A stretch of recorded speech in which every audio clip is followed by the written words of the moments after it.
My goodness. Good morning, everybody. Just hanging out with a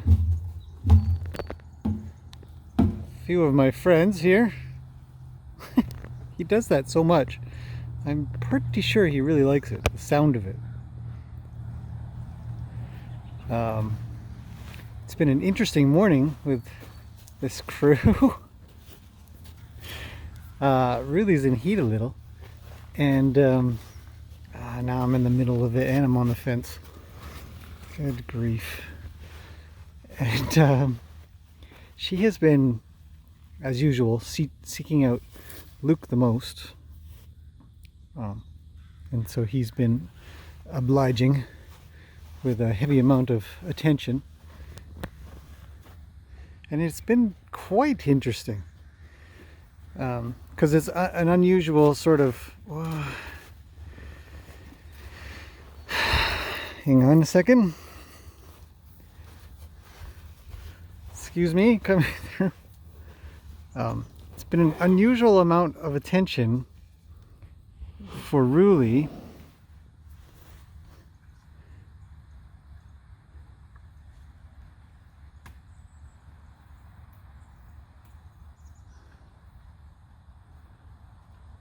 See, she's very interestingly tolerant of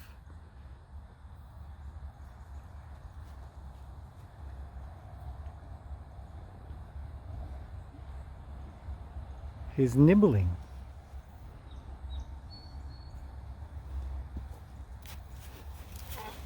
I've just been bumped from behind.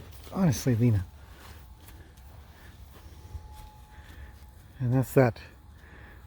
Go get her, Luke. Show us how it's done. And I talk an awful lot about co-grooming and stuff, but the animal behavior, when they get a little more, like planet Earth sort of style,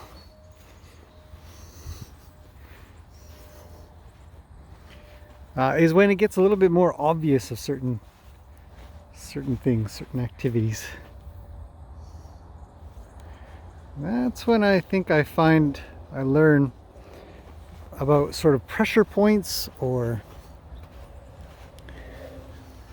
Hello, Gracie. Eyeball movements, ears. Everything gets a little more obvious.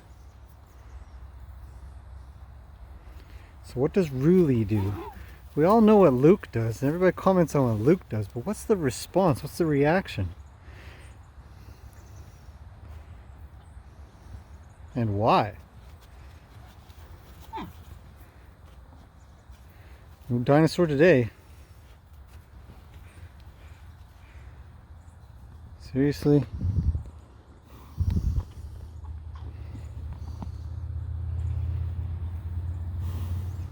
Hello, Lena. We're very busy observing something else right now. And I think we can learn a lot. So you guys are along for the journey if you so choose to be here. See, she doesn't leave him. She gets in closer, tries to do a little beard trimming. Shoulder. Look at her eyes.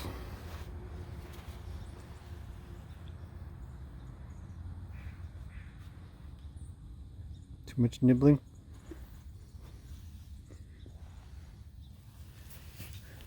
Oh, here comes Lena. I don't want to scratch you right now. I already scratched you. I need a full-time scratcher. Somebody apply for the job immediately. Yeah. Poor Really. Luke is not the guy, and neither is this guy. And she has gone to Mr. Wild there.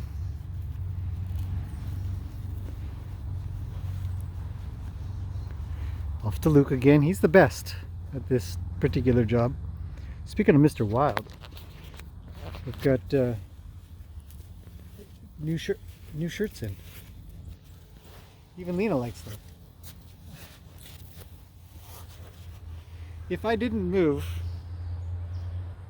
I'm gonna just stand here. Wildy at heart. Love these shirts. Good job, Henry. Thanks, buddy. It was done by one of our viewers, the design, and then I just sent it off to the company that prints them.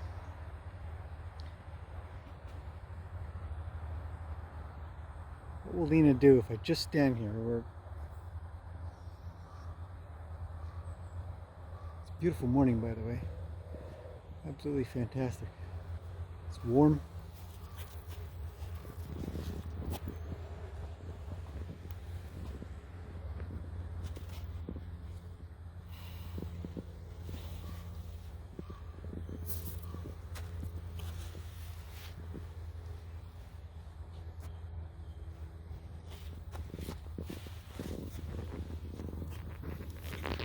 So she's giving up on me, which is good, over Gracie.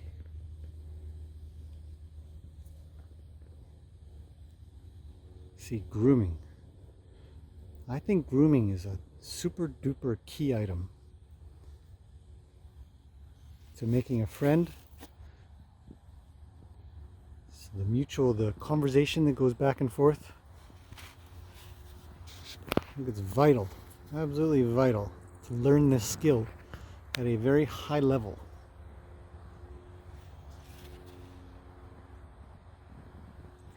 Which actually brings me to a question, I guess, that I'll answer in this video.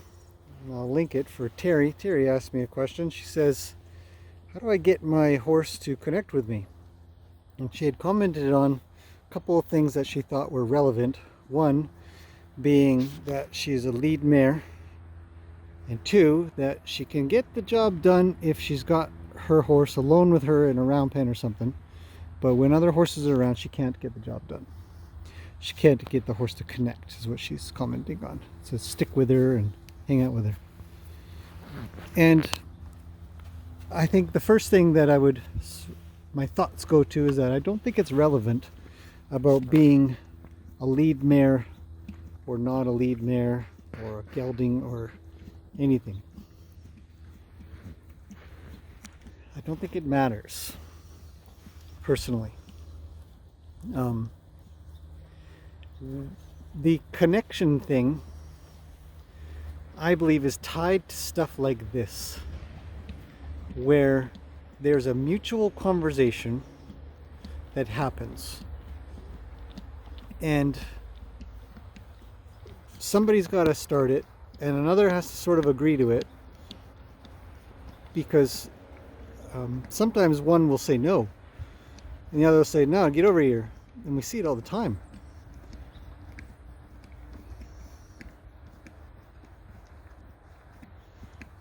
And so what my thought process is, if I had a horse that says, no, I'm not interested in being groomed, my thought would go to, am I grooming you wrong? It would come to me. It would be, what am I doing that's incorrect? What am I doing that doesn't look like this? Because I think it's imperative that we teach our horses that will assist in itchy spots or spots that need a rubber massage kind of idea that allows them to relax more. I mean, look at Gracie's eyes, right? Quite relaxed, blink, blink, right? There's a shake, that's a good thing, that feels good. So for Gracie, there is an immense amount of draw to Lena, and I guess it goes the other way around. So there's a direction, or there's a side change, and Lena probably says, nah, I don't know, let's go back the other way, right? Maybe Gracie said, I want the other side done. Lena said, I'm not done.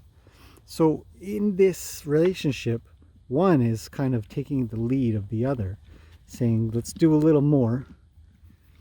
Because Gracie's actually, I already know, she's a little more itchy on this side, because I've gone in to groom her this morning and say hello and do my thing. and she wanted this side. She communicated to me this side. So I gave in and I said, no problem. I did go to the other side, but I primarily did this side. So that I could, and initially, actually, I should say, when I let her go and I started to groom her, she left me. So I went and got her. Hello, Luke. And what's up, my friend? And I went over to her and I said, no, you come here, because I'm not done grooming you. And then I would reach for a good spot. I would try to find a spot that works. See, he's going to move. He says, how about the hip? And then that happens. Oh, here she comes. She says, this guy knows what he's doing. Yeah, a little bit. Leave those guys to work it out. So Terry, hopefully that answers your question. I actually don't believe that it has much to do with the horse's position in the herd or their breed or their gender. Here comes Ruli. Hello, Ruli. Where can I help you? So that was a message to me, like, hey, what do you think? And I say, I don't know. Where's good? Show me. She says, I'm kind of interested in that guy over there. Oh, well, let me know. So far, nothing.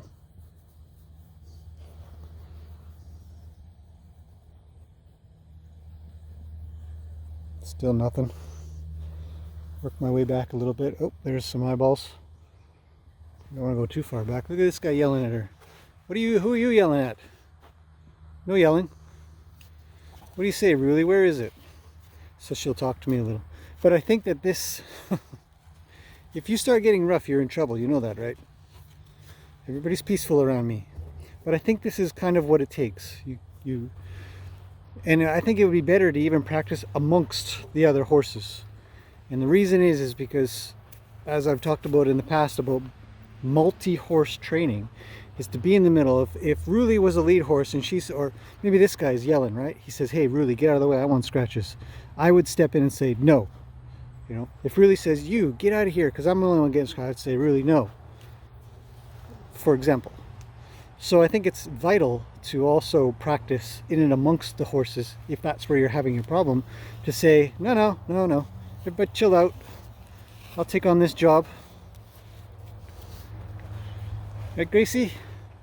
Hello, big girl. Hello. Good girl. Where do you need scratches? Oh, here he comes. See? So I can choose to listen to this and do something or not. I'll keep an eye on this little thing. He's come all the way over here. There's a fly. I'll get that. But I'll make sure that there's no trouble between these two. And that'll be important so that that pattern is established. And then, once you've said, look, listen to the things I have to say. They're very important. I am reliable, I'm consistent, I'm confident in what I'm doing, but I'm fair, gentle. And I think that that is an effective way to create the connection that you're hoping for. It turns into something silly like this, where they just run into you saying, how about right here?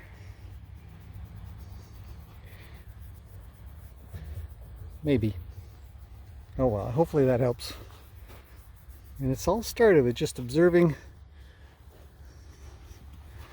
So I'll leave him a little. He might follow, he might not. Beautiful morning. Just fantastic. Time of the horses. Okay, that's it for now. Here it comes. Which shoulder is it, my friend? How can I help you today? Oh, here comes Lena. See, he stopped. If I said, Lena, stop. Ah, he already left. I was late. Look at you in your bedhead. Okay, that's it for now. Hopefully that's been kind of interesting. Terry, good luck. You'll do great. Bye for now.